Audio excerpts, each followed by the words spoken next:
Друзья, всем привет! Благодарю вас за интерес к каналу Aviadisasters. Сегодня мой ролик о катастрофе самолета Ту-22М2 на аэродроме Кульбакина Николаевского 33-го Центра боевой подготовки и переучивания летного состава. Памяти погибших летчиков морской авиации посвящается. Обстоятельства катастрофы. 12 апреля 1989 года потерпел катастрофу самолет Ту-22М2, пилотируемый заместителем начальника 33-го Центра боевой подготовки и переучивания летного состава полковником Анатолием Багаевым. Экипаж выполнял полет днем на допуск командира корабля к полетам на сверхзвук. Заправка 36 тонн топлива. При взлете на 35-й секунде с момента разбега, после взлета на скорости 396 км в час и высоте 25 метров, началось разрушение правой ПЧК, поворотной части крыла самолета. Катастрофическая ситуация развивалась стремительно. В наборе высоты на высоте 40-50 метров правая поворотная часть крыла самолета оторвалась. За взлетевшим самолетом тянулся шлейф пламени 40 метров. Самолет потерял управление, вошел в правый крен и в перевернутом положении врезался в землю в конце взлетно-посадочной полосы. Очевидцы наблюдали огромной силы взрыв с огнем и купол парашюта. Полковник Анатолий Багаев, поняв ситуацию, только сумел произнести: «Это конец». Члены экипажа на критическую ситуацию повлиять уже не могли. Несмотря на скоротечность развития катастрофической ситуации, штурман экипажа успел катапультироваться при крене 90 градусов и остался жив. Остальной экипаж, командир корабля полковник Багаев, летчик-инструктор майор Полтавцев, штурман-оператор майор Полинер погибли. Штурман-оператор катапультировался уже в землю при крене 120 градусов. Информацию о тактико-технических характеристиках самолета Ту-22М2 вы найдете в моем видео о его катастрофе и падении на город Киров. Полковник Багаев перевелся в Николаевский 33-й Центр боевой подготовки после службы в гарнизоне Мангохта Хабаровского края, где летал на Ту-22М2 и проходил службу в должности начальника политотдела 143-й морской ракетоносной авиационной дивизии. В Николаеве же первая эскадрилья 33-го ЦБП летала на Ту-22М3, вторая на Ту-22М2. Анатолий Багаев изъявил желание летать на Ту-22М2. Таким образом, он выбрал себе судьбу, хотя на его месте мог оказаться любой летчик. 12 апреля 1989 года он и два члена его экипажа погибнут. Из воспоминаний полковника Василия Чечельницкого, сослуживца Анатолия Багаева. «Я хорошо помню этот ослепительно ясный день. Мы тогда с Анатолием Ивановичем впервые сходили на сверхзвук. Я на тройке раскочегарил скорость до 1,62 м. Анатолий Иванович на двойке до 1,24 м. Руководитель полетов Паша Химченко его еще подколол.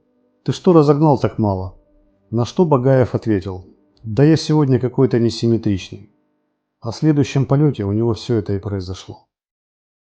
Я начал запуск двигателей на второй полет, взгляд был устремлен вниз приборной доски. Вдруг боковым зрением я увидел, что с самолетом, который взлетает, что-то не так. А когда поднял глаза, увидел страшную картину. За взлетевшим самолетом тянулся огненный шлейф метров 40. Самолет при этом перевернулся и вошел в землю. Я увидел огромной силы огненный взрыв и рядом всего один купол парашюта. Я помню, что провел рукой по глазам, как делаешь в дурном страшном сне, чтобы скорее проснуться. А когда открыл глаза, взрыв стал еще больше. Шутка ли, 36 тонн керосина жахнуло. Именно с такой заправкой мы взлетаем в зону сверхзвука. Я заорал: «Экипаж, катастрофа, покинуть самолет, оказать посильную помощь».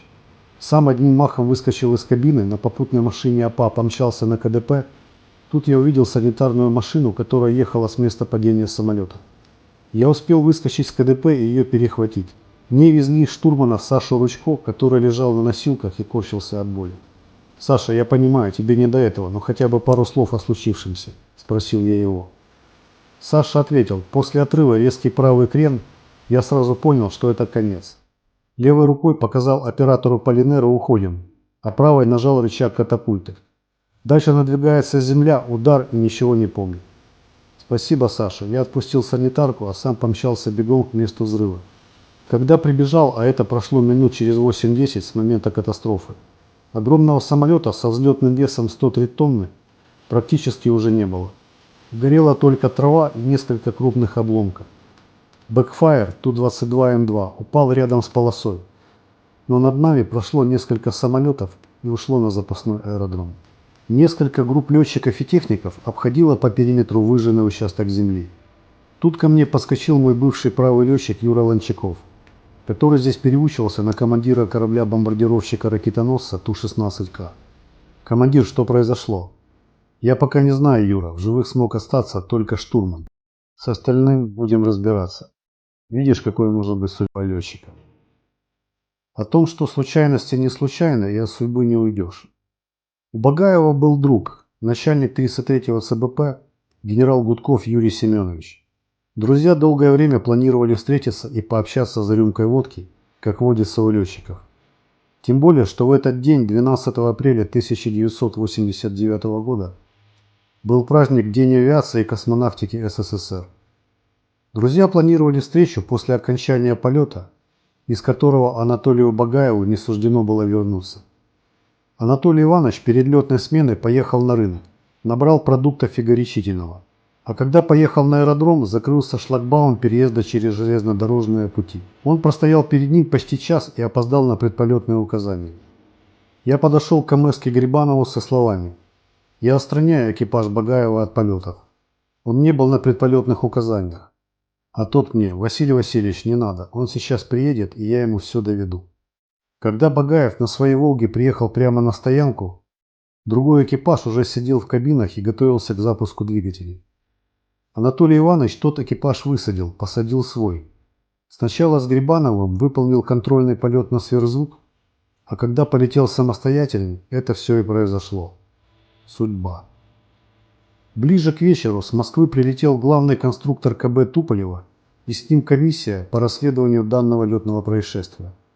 Когда конструктор увидел по записи видеомагнитофона, как на самолете после отрыва отлетает правая ПЧК, поворотная часть крыла, он сказал: «Мне все ясно», забрал запись, оставив нам копию, и улетел в Москву.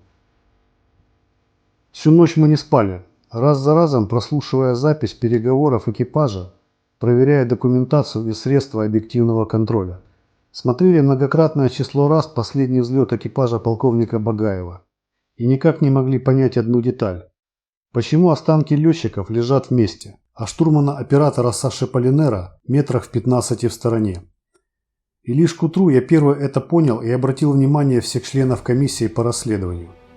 Смотрите, вот при крении 90 градусов вспышка от катапульты штурмана Саши Ручко. Вот сам взрыв. А теперь смотрите, за долю секунды до основного взрыва есть еще вспышка, которую мы сразу не заметили. Это при крении 110-120 градусов катапультируется оператор. Чуть в сторону и сразу в землю. Потом два полковника с Москвы замеряли время от начала отрыва и достижения самолета крена 90 градусов на высоте 20 метров. Оказалось 2 секунды. После чего они официально сделали вывод, что штурман самолета всегда летал в страхе и только и ждал момента, чтобы катапультироваться. Так как не может нормальный человек, у которого нет линии авиагоризонта, а лишь небольшое окошко справа сбоку, за такое короткое время понять и успеть применить катапульту. Я с этими полковниками тогда спорил до хрипоты, как инструктор по парашютно-десантной подготовке, что Ручко не в страхе летал, а просто был максимально собран и мобилизован на любое усложнение полета, в том числе и на спасение собственной жизни. Но все было бесполезно. С этим выводом полковники улетели потом в Москву. Сашу Ручко в госпитале списали, так как он получил декомпрессионный перелом позвоночника. А он, который летал в страхе, через полгода прошел перекомиссию и восстановился на летной работе. Лишь через 2 года до руководства авиации ВМФ дошло, что штурман совершил подвиг по спасению собственной жизни в безвыходной ситуации, и Сашу наградили орденом Красной Звезды. Причины катастрофы. Из документов по расследованию. Разрушение правой ПЧК началось с разрыва нижней панели в месте ее крепления по второму лонжерону зоны крепления зашивки, механизма номер 3 закрылка из-за наличия участков усталостного и статического разрушения и усталостной трещины общей длиной 97 мм.